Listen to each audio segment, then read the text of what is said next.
Hello दोस्तों, आप सभी का आरएस कैंपस यूट्यूब चैनल पर बहुत-बहुत स्वागत है। दोस्तों, अगर आप एसएससी जीडी की एग्ज़ाम में अपीयर होने जा रहे हैं, मतलब एग्ज़ाम देने जा रहे हैं, तो ये वीडियो ज़रूर आपके लिए इम्पोर्टेंट होगा। आप इस वीडियो को पूरा देखिए और आप रिवीज़न करिए, ठीक है? तो दोस्तों, सबसे पहले हम लोग नंबर सिस्टम से ही स्टार्टिंग कर लेते हैं। तो दोस्तों, आपको क्या करना चाहिए, नंबर सिस्टम के टॉपिक को एक बार रिवाइज़ करना चाहिए। आपको होल नंबर्स याद करने होंगे, होल नंबर्स समझने होंगे। तो दोस्तों, होल नंबर्स को हिंदी में कहते हैं पूर्ण संख्या। क्या कहते हैं? पूर्ण संख्या।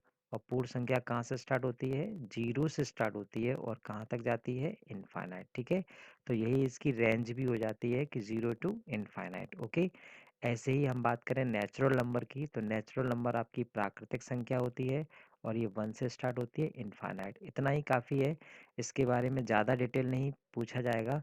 केवल इतना क्वेश्चन बन सकता है कि सबसे छोटी पूर्ण संख्या कौन सी है, या पूछ सकता है कि सबसे छोटा धनात्मक पूर्णांक, क्या पूछ सकता है, धनात्मक पूर्णांक कौन सा है। ठीक है, तो पॉजिटिव इंटीजर्स आपका जीरो, जीरो पॉजिटिव इंटीजर्स में काउंट होता है। ओके, आगे बात करें इवन नंबर्स यानी कि सम संख्या, तो बे संख्या जो दो से कट जाती हैं, तो आप समझ गए होंगे, 2 4 6 8 10 इनफाइनाइट तक जाएंगे। और आपको एक बात और याद करके चलना है कि जीरो आपकी सम संख्या होती है। ठीक है, आगे बात करेंगे ऑड नंबर्स की, तो ऑड नंबर्स वे नंबर होते हैं जो दो से डिवाइड नहीं होते हैं। ठीक है, और ये आपके वन से स्टार्ट होते हैं। तो सबसे छोटी ऑड नंबर वन होती है और सबसे छोटी इवन नंबर की बात करें तो टू होती है, जीरो नहीं लेते हैं। ठीक है, जीरो इवन होती है, ये बात ठीक है, सच है, बट सबसे छोटी इवन नंबर की बात करेंगे तो टू से ही स्टार्ट करते हैं। ठीक है, प्राइम नंबर यानी कि अभाज्य संख्या, अभाज्य यानी कि वे संख्याएं जिनके केवल अभाज्य, एक बार सही से लिख लेता हूँ क्योंकि हिंदी मीडियम वाले बच्चों के लिए हिंदी बहुत ज़रूरी है। अभाज्य संख्या, आवाज, ठीक है। देखिए, आवाज संख्या कौन होती हैं? जो किसी से नहीं कटती हैं, स्वयं अपने आप से कटती हैं और एक से कटती हैं। ये भी एक अच्छी डेफिनेशन है। और एक और अच्छी डेफिनेशन ये है कि बे संख्याएं जिनके केवल दो भाजक होते हैं। इसको अच्छे से समझते हैं। जैसे वन है, तो वन को काटने वाला केवल एक ही है, यानी वन ही है, तो ये इसका भाजक एक हो गया।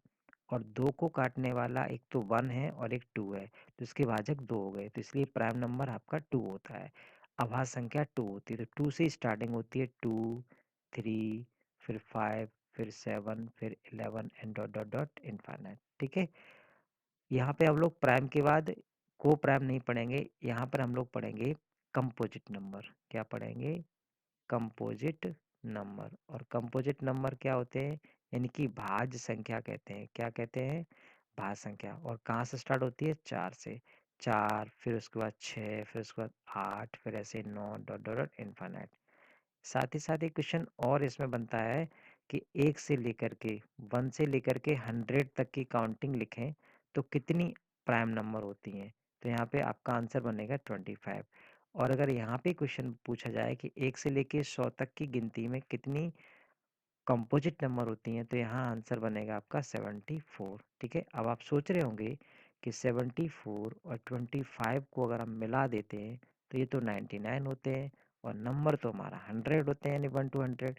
तो आपको बता दें कि ये जो वन होता है, वन, ये ना तो ही प्राइम होता है और ना ही ये कंपोजिट में काउंट होता है। ठीक है, आई होप कि इतना आपको समझ आया होगा और इससे एक क्वेश्चन बनने की संभावना पूर्ण रूप से बनती है। ठीक है, आइए नेक्स्ट क्वेश्चन की तरफ चलते हैं। अगला क्वेश्चन आपके सामने स्क्रीन पर दिख रहा होगा। देखिए, क्वेश्चन में हम लोग बात करेंगे इंटीजर्स। तो आपको बता दें कि आप जब छोटी क्लास में पढ़ते थे तो एक आपके पास नंबर लाइन बताई जाती थी, नंबर लाइन होती थी, जिसमें राइट हैंड साइड में प्लस इनफाइनाइट और लेफ्ट हैंड साइड में माइनस इनफाइनाइट तक जाते थे और मिडिल में आपका जीरो होता था।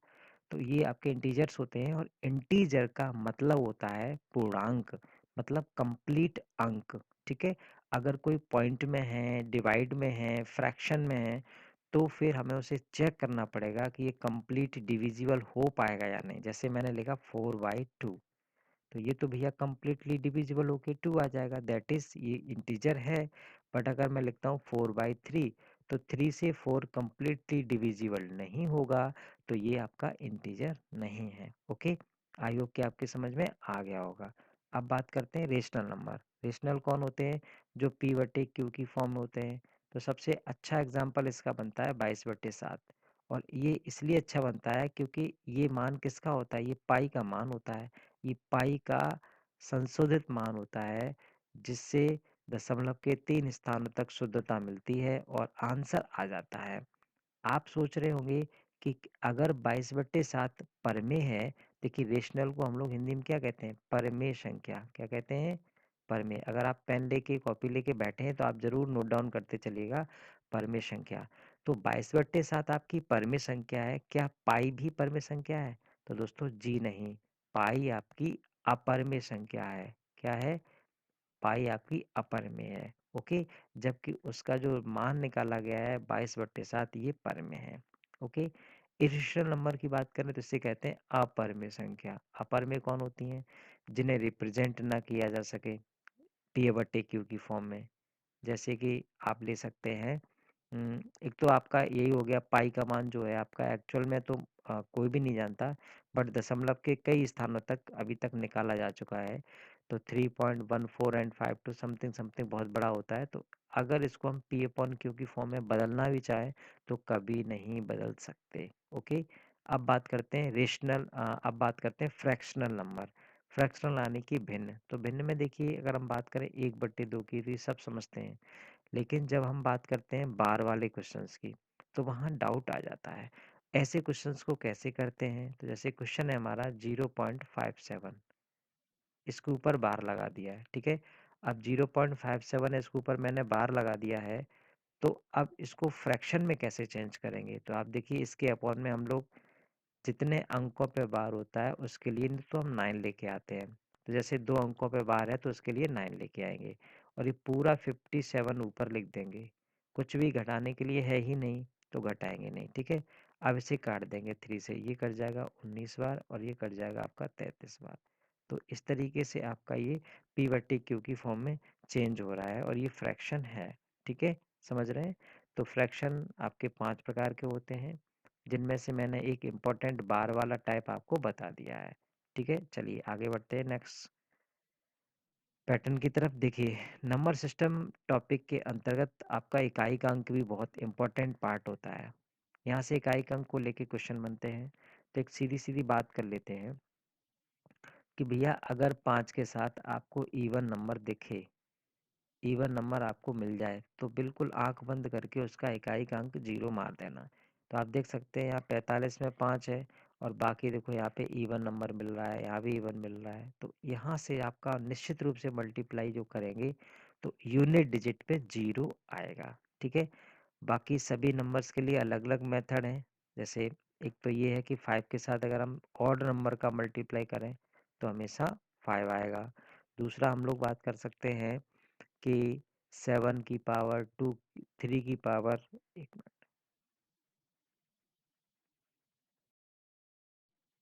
7 की पावर हम कुछ भी लगा दें और 3 की पावर हम कुछ भी लगा दें। तो जैसे अगर हमने पावर लगा दी 52 और ये 4 से कम्प्लीटली डिविजिबल है, तो यहाँ पर हमें इस पावर को हटा के और 7 की पावर 4 ही लेना है। ऐसी 5 की पावर, 3 की पावर हमको क्या लेना है? 4 लेना है। और इन दोनों की यूनिट डिजिट की बात करें तो 4 पावर पे आपका इकाई अंक 1 होता है, ठीक है। यहाँ पे 7 और 3 की बात करें तो बाकी आपके 2 बच रहे हैं, 8 बच रहे हैं, 0 है, 5 है, 6 है। तो आपको बता दें 0, 5, 6 ये वो नंबर हैं जिनकी पावर कितनी भी लगा दो, यूनिट डिजिट चेंज नहीं होगा, सेम टू सेम रहता है, ठीक है। तो इनको आप एक बार करके देखिएगा। इसका भी एक वीडियो हमारा बना हुआ है, आप हमारे प्लेलिस्ट में जा करके ये वीडियो देख सकते हैं और यहाँ से आप कंसेप्ट को समझ सकते हैं, ठीक है। हम देखिए इस वीडियो में आपको एक छोटा सा रिवीजन दे रहे हैं। इस रिवीजन से आपको आइडिया आ जाएगा कि हाँ, ये टॉपिक में मुझे पढ़ना है और ये आपको अभी तक पढ़ा दिया गया है या नहीं पढ़ा दिया गया है, इसका भी आपको पता चल जाएगा, ठीक है। हम लोग बात करते हैं नेक्स्ट क्वेश्चन की। तो अगला क्वेश्चन हमारा क्यूब एंड क्यूब रूट से आया है और क्वेश्चन हमारा ये है कि हमको यहाँ पे क्यूब रूट बताना है किसका, 0.0000216 का। तो बड़ा अच्छा क्वेश्चन है। जब भी हम बात क्यूब रूट की करते हैं तो क्यूब रूट में हम लोग ऐसा साइन यूज कर लेते हैं। ये देखिए, अब क्या करेंगे, इसके अंदर हम लोग ये वैल्यू पुट कर देंगे। ये देखिए, अब यहाँ से हम लोग एक कंसेप्ट सीखते हैं कि हम लोग 3-3 के पेयर बनाते हैं। जितने भी पेयर बनेंगे उसके हिसाब से जीरो लेके आते हैं। जैसे यहाँ पे 3-3 के 2 पेयर बन गए तो नीचे आपका 100 आ जाएगा। नीचे क्या आ जाएगा, 100 आ जाएगा। ठीक है, और ऊपर देखिए ये 6 का होल क्यूब होता है 216, तो ऊपर 6 आ जाएगा। और जब 100 का 6 में डिवाइड मानेंगे तो 0.06 आपको इसका वैल्यू मिलेगा और बी ऑप्शन बिल्कुल सही जवाब हो जाएगा। ठीक है, जी हाँ। आइए अगला क्वेश्चन देखते हैं। और अगला क्वेश्चन आपके सामने स्क्रीन पर है।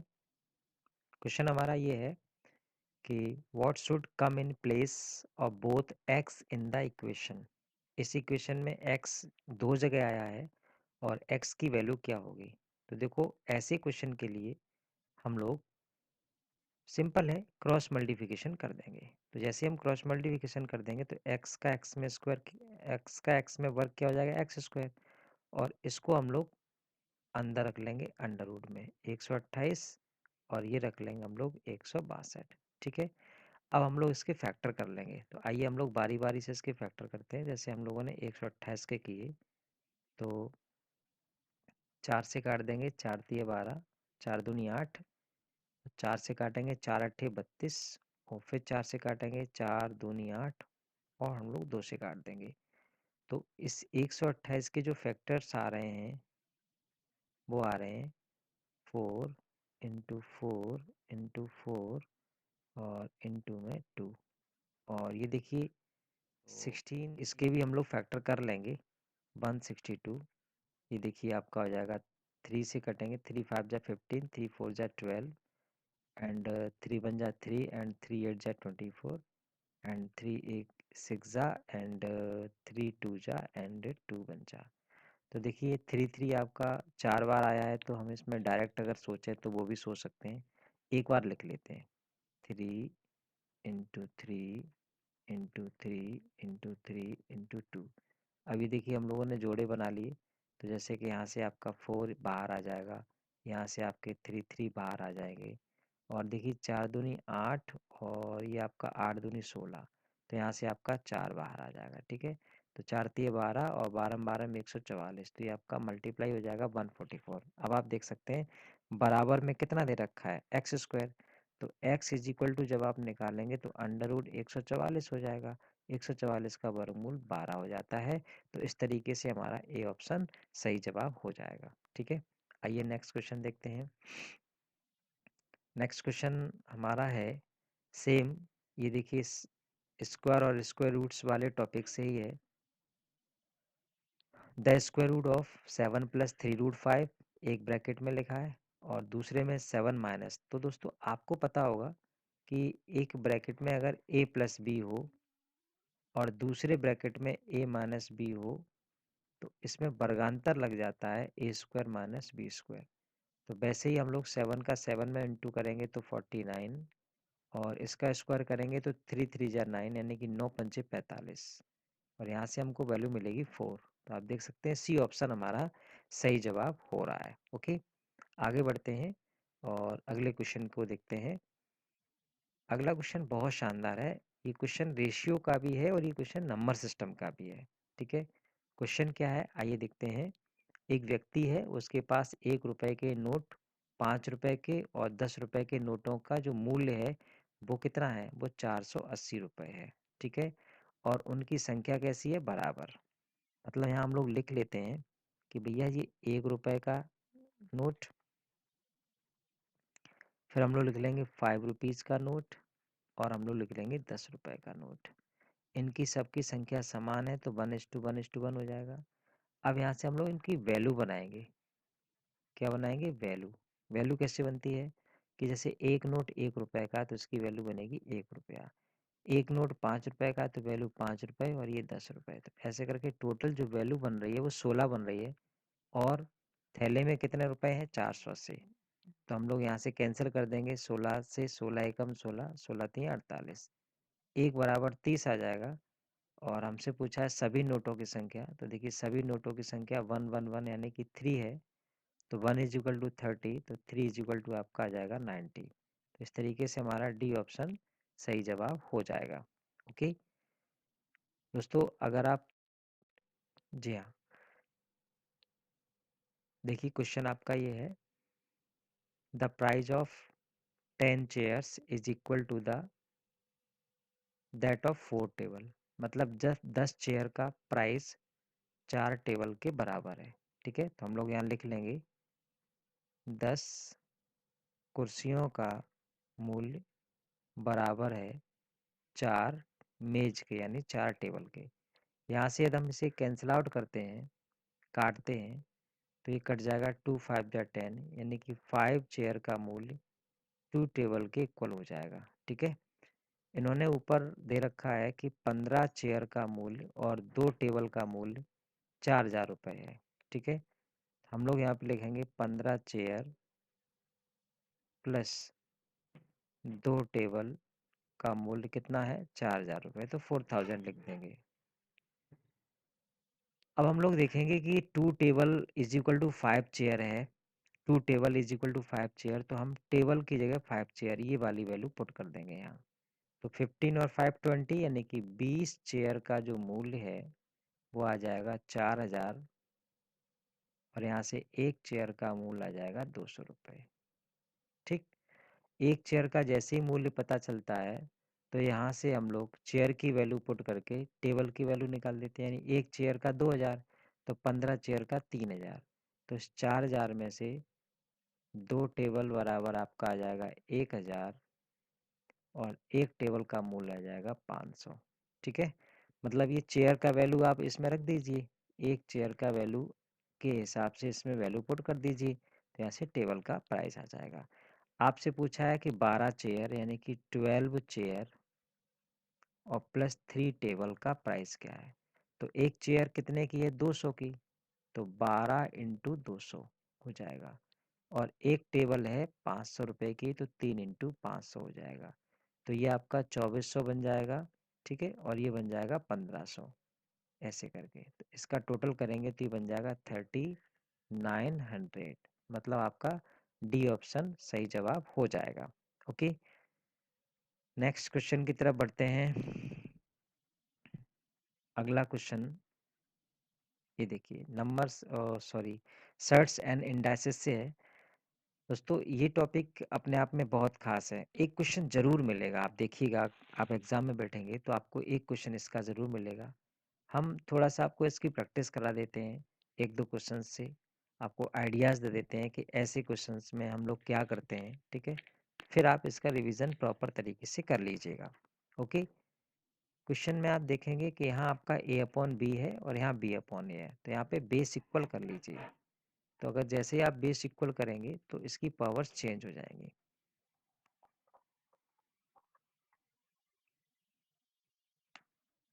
एक घूंटा मुंह दे दी। a अपॉन बी की पावर है आपकी x-1। ओके, और ऐसे ही आपको इधर a अपॉन बी बनाना है। तो जैसे ही आप इधर a अपॉन बी बनाएंगे तो इसकी पावर चेंज हो जाएगी, माइनस की x प्लस के 3, यानी कि साइन चेंज हो जाएगा। अब देखिए बेस सेम है तो पावर्स इक्वल हो जाएगी। तो आप direct x-1 is equal to minus X plus के 3, एक्स को ट्रांसफर करके ले जाएंगे तो ये आपका 2x, 1 को इधर ट्रांसफर करेंगे तो ये 4 हो जाएगा और x की वैल्यू आ जाएगी 2। ठीक है, और यही आपसे पूछा था तो आपको पता चल भी गया होगा कि इसका सही जवाब सी हो जाएगा 2। ठीक है, आगे बढ़ते हैं और अगला क्वेश्चन देखते हैं। क्वेश्चन आपके सामने है, सर्ट्स का ही है, अच्छा क्वेश्चन है।